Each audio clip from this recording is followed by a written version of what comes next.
I want to be a Pokemon master, but there are over 900 different moves to remember, and I can only remember 6, maybe 7 on a good day. Not to mention there are 18 different types, and what? I'm expected to remember all of those as well?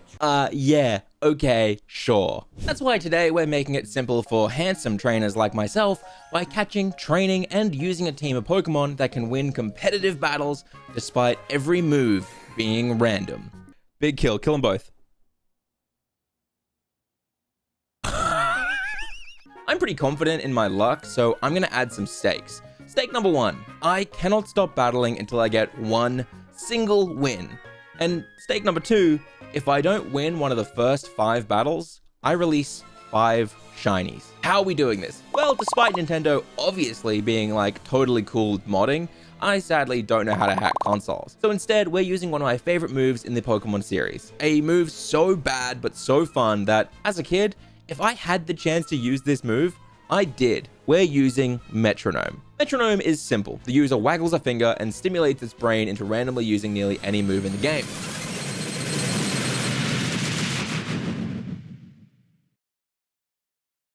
Like Hyper Beam. This means we might accidentally use Roar to pull the enemy's intensely overpowered and overused Palafin out and get ourselves one hit. I'm helping him. Stop helping him. But it also means we might then randomly use Sheer Cold to one-hit that Palafin as well and win the game. But who is our team that will lead us to victory? There are 69, nice, Pokemon that can learn Metronome. Now, I won't have control over the moves they use, obviously. That also means I won't have any choice over whether they use special or physical moves, or even the type of the moves they choose to use. So our team of 6 needs to be incredibly overpowered. We need Pokemon with different typings for extra defensive coverage, but they all need to have high attack and high special attack stats.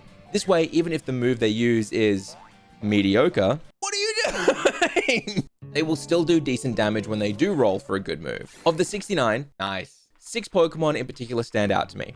Dragonite, Hatterene, Grimmsnarl, Slacking, Lucario, and of course, Roaring Moon. Without wasting any time, we head to North Province Area 2 to catch a particular Slacking with a Ghost Terror. Little fun fact for everyone, if you get a critical catch, like this one, we name him Elvis and then head to catch a Hatenna, who was a bit hard to find, to be honest. Psyduck, you can learn it too, but it's not you. Fanfi, no, not Fanfi, no, not Marill, not Goomy. Where is it? Oh, it's that. And we name them Hattrick. With 2 down, we need to go to Area 0 and grab Roaring Moon quickly, and name him Nunya. Why? None your business, alright? Moving on to Dratini. Oh, look, it's a shiny Dratini named Noodle. I lost the footage for this, sorry, but this does give me an idea. What if the rest of the team was shiny? And if we don't beat our challenge in 5 battles, we don't just release random shinies. We release Noodle and the entire team of shinies we catch in this video. With that in mind, we head to Tag Tree Thicket to catch a shiny Impidimp. To do this, we will make a sandwich using pickle, cucumber, and 3 tomatoes. That will boost our fairy encounters to level 3 and our fairy shiny odds to level 3. We're also using our last 2 Herbamysticas. That's alright, I won't need more than 1 sandwich. Oh, who would want to eat a sandwich like this? Oh, it's horrific. 1, 2, 3. 1, 2, 3. This is the world's most disgusting sandwich.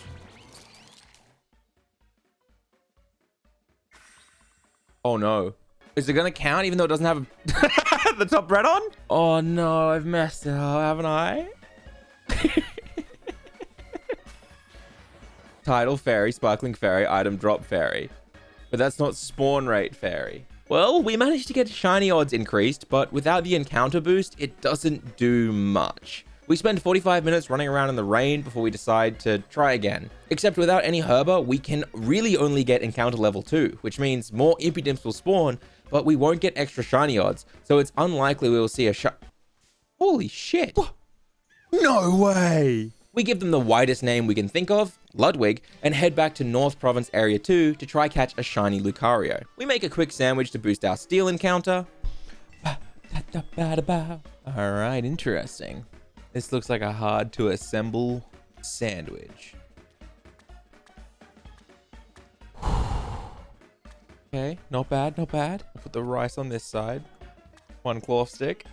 2 cloth sticks. 3 cloth sticks. No! Steel encounter 2? Oh, that's bug. We'll try again. Okay, how do you do this? And then it looks like rice. And then I think we just do some cloth sticks. Nope. We start with tofu. Here, we put hamburger. Put you potato salad there. Noodles. Cloth stick. Cloth stick.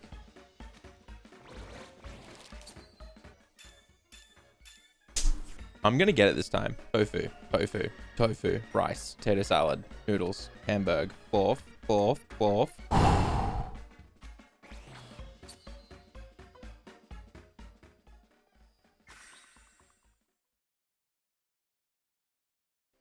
And after crafting our sandwich, it's time to shiny hunt. Now remember, this is just steel encounter odds, so we will see a lot of Lucarios, Bisharps, and Kufons. We're hoping Lucarios will spawn with small packs of Riolus to increase the chance of getting a shiny we want, but even if they did, we don't actually have increased shiny odds, so I don't want you getting your hopes. I just popped it! He's adorable! What the fuck? We'll get an instant catch, ready?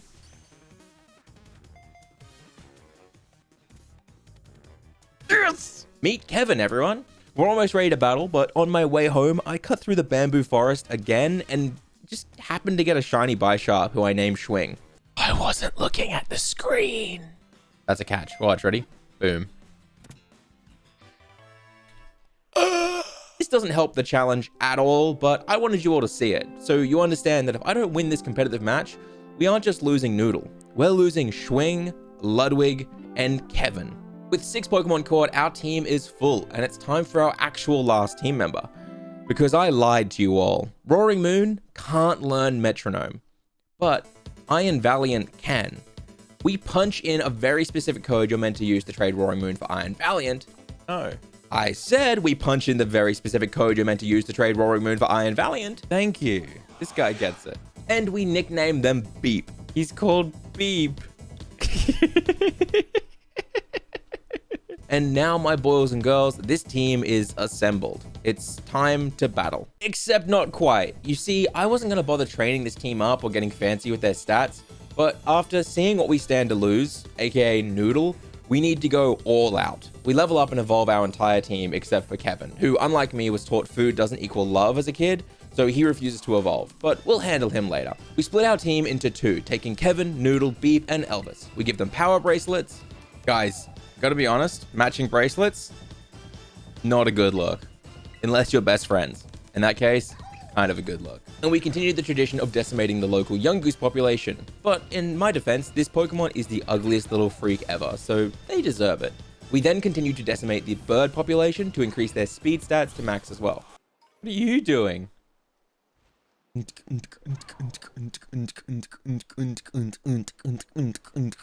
put you out of your misery now. Sorry about that. With these 4 trained up, we swap in Ludwig and Hattrick and use Kevin to murder 28 Psyducks in cold blood, which will train their special attack. Now, I was about to train their HP by murdering this little ball of hate, except I got distracted and read what the item HP Up actually does. Does this work? Interesting. You can just give these to things? Oh, did you guys know HP Up ups your HP stat? There are items for training stats. When did they add this? Life hack. Does anyone else know about this? But with that, our team has max stats. All that's left to do now is use drugs to change their personality on a deep personal level, and then give them items that will boost their damage. Beep gets a booster that we found in Area Zero's lab, Noodle gets a clear amulet, which will mean enemies can't lower his stats, Ludwig gets a choice scarf to help make up for his low speed, and Hattrick gets a choice spec to make their special attacks hit less like a truck and more like a bigger truck. And Elvis takes leftovers to help him be even more annoying to remove from the field. Plus, he's a fat boy, and I love him. Oh, and while we're here, we force feed Kevin candy instead of love to make him evolve. Turns out, food does equal love. Finally, we quickly craft metronome TMs, and with extreme hesitation, I am ready to battle. Thing is, it's raining right now, and I feel like we shouldn't start the battles until the rain stops. It's just a bad omen. You have got to be kidding me. What? Our first match is against Jakob, who is running a team I have never seen before. This either means I'm versing a complete beginner, or something ripped directly out of a regional comp that happened on the weekend. We open turn 1 with Beep and Hattrick, and... Alright, that's right. I'm not selecting the super effective stuff, am I? I just remembered the challenge. Because our opponent has to think about 900 moves and 18 type matchups, it means I have enough time to explain how Metronome works with type effectiveness. A fun fact about Metronome, it doesn't get stabbed based on your stats for it being a normal, right? It actually gives stab depending on the move it pulls from the full random set of moves. So if Hatterene uses a psychic move, then I'll get stab on that and it'll be stronger than, you know, normally would. Our first Metronome rolls Wonder Room. This doesn't mean much, it just swaps our defense and special defense. So Beep now has really low special defense. But it's not like someone's going to hit us with a giant wave of water that's pure special damage or anything, so we're safe, right? Is that going to hit? Despite Beep dying, we do massive damage to Lucario and send Noodle out for turn 2. We Terra Hattrick and just go for it. But here's the thing. I didn't realize you don't get to even pick who you're attacking. Metronome's not just random moves, it's also random opponents. Luckily, Noodle has a tantrum taking out Lucario before Hattrick rolls a Noble Roar on the Toxapex. It's almost like I'm doing setups and stuff. We get to see Wo-Chan live reaction, and it's a hard choice to what I'm going to go with, but I think I'm going to go with Metronome, and I think I'll go with Metronome. Noodle waggles his little finger and decides to use Roar of Time. This is unbelievably lucky, because Roar of Time is Dialga's signature move. It has 150 base power, and it's a dragon move, meaning Noodle will get stabbed. Whoever this hits is not just being blown away, they are being deleted from the game. Unless, of course, the coral decides to close its flaps, then the power of God does nothing. Don't worry though, because Hattrick rolls Fissure, which is a one-hit move which guarantees a knockout, no matter who it hits. No! Turn 3 is a hard decision, but we decided to go with Metronome again. Thankfully, Noodle finally lands a move, but not so thankfully, it's Ice Fang, which doesn't do much damage. Before Wo-Chan takes out Hattrick, and I don't mean that in a good way, like a double date or something. We expected a death there. But you know what they don't expect? Anything, because I don't even know what I'm doing. We send out Kevin and prep 2 more Metronomes as Jakob terrors Wo-Chan, but thankfully I have faith in this turn. You're about to see some big damage.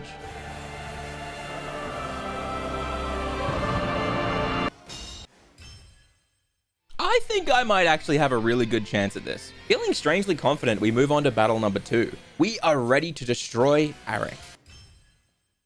You know what, let's just go to battle number 3 against Moon. We open Kevin and Beep. Beep rolls Blast Burn on the fish and Kevin starts dancing, while Ting Lu, he heavy slams Beep, taking him out on turn 1. We send out Hattrick and prep another 2 Metronomes. Because of Sword Dance, we're expecting massive damage from Kevin.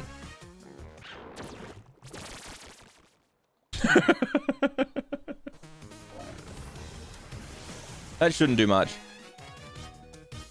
Hattrick rolls a Flower Trick, which always crits, so this should go really well.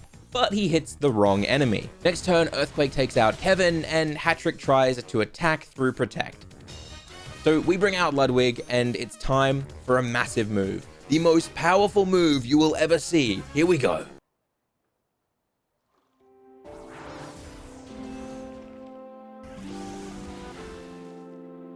This has made me lose some hope. With only 2 matches left before we're releasing 5 shinies, we need to change our strategy. This clearly isn't working despite intense planning going on in every turn. So for battle number 4, we decide to bring Elvis as a change of pace, but keep him in the back after we open with Noodle and Beep. Our opponent opens Breloom and Hydreigon, which means our type matchups are really good here.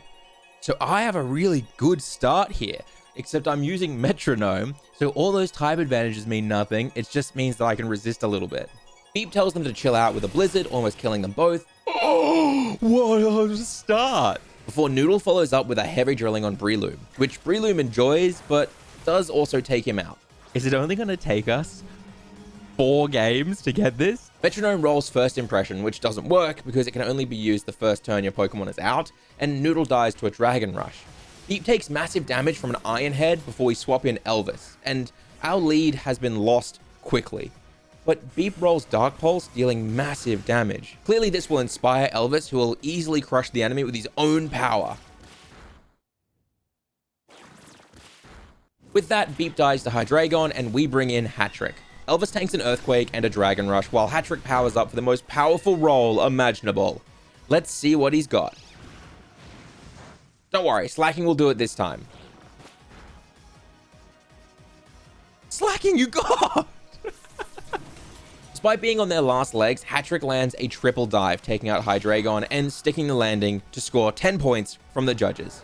Honestly, I still have hope as they send out Electros and we Terra Elvis to a Ghost type for absolutely no reason. This does nothing for us. I just had to do something. Now that we're all sparkly, we can watch Hattrick die right beside us as Elvis tanks Earthquake, Acid, eats some food he's storing somewhere on his body, and Metronome's again rolling Leaf Storm, decimating the Orthworm. No shot Electros can take out Slacking in one go. No shot. What? Dude, the fourth match was kind of close though. Okay, my hope is back. It's brought my hope back. It's time for our final match. If we lose this, we release 5 shinies. I'd like to pretend we can win this, but honestly, I don't control this.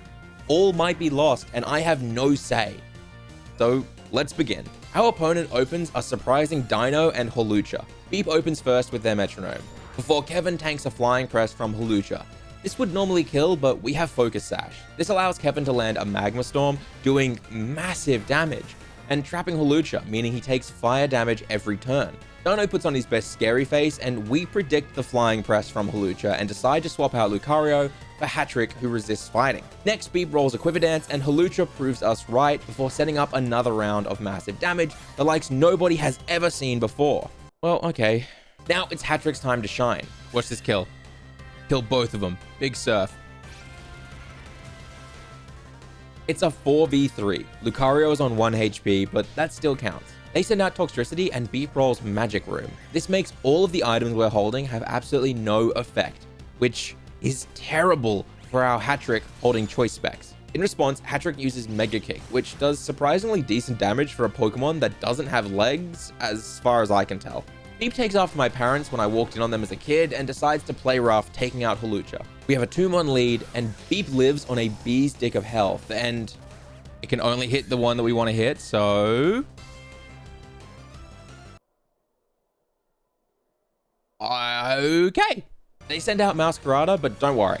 Beep knows his type matchups, and instantly rolls Burning Jealousy to get both our enemies to under half health. But sadly, we lose Hattrick and Beep this turn.